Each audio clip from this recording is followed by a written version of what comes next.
Ya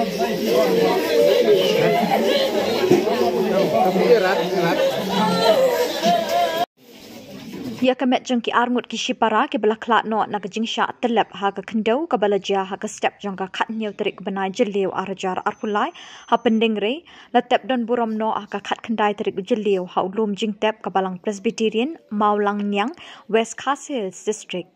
Hakani kesngi Shwaban ra ya kemet jeng ikafinia nong stage bat imaya nela nong stage ulum Jingtwa la yo ru ya ke jingle niam bat le buram ka bakhat do ya ka bala pelong ha pelau ying ke jongki hi ha ka snong Maulang Nyang bat la yo ru ya ke jingruai bekerpang na ka kenhun ruai kwaya kit starari kom shibenta ban ai kuble khat do ya ikafinia ibadei ru idkot jongkani ka kenhun Shushu hakani ke jingle buram bakadu la yo ru ik jingkren ne ki bahing sem ke school St Peter's High Secondary School na ka kenhun ke kit starari na ka jingeseng samla balang Maulang Nyang ke jingwai na ka jingesem bat la yo ru ik jingpuli na ka ktin ublei de temen basan pi merthong la yo ru ik jingeslok pentengen now chairman Reverend JT Khyndew sa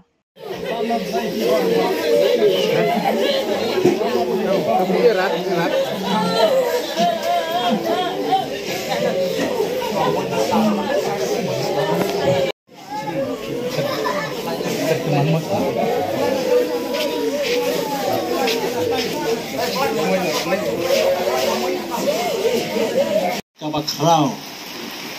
kaba ulu ubadum, ulawan ya kaban telep, na kaban tajungi kum kajing kesem,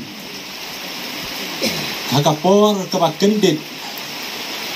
kaba ngemla ya kaban poi perkhan, kawan kajing dia, kaba kendit kensan. Tenamar kata halor jo kita jibenta paro, te kum kajing kesem.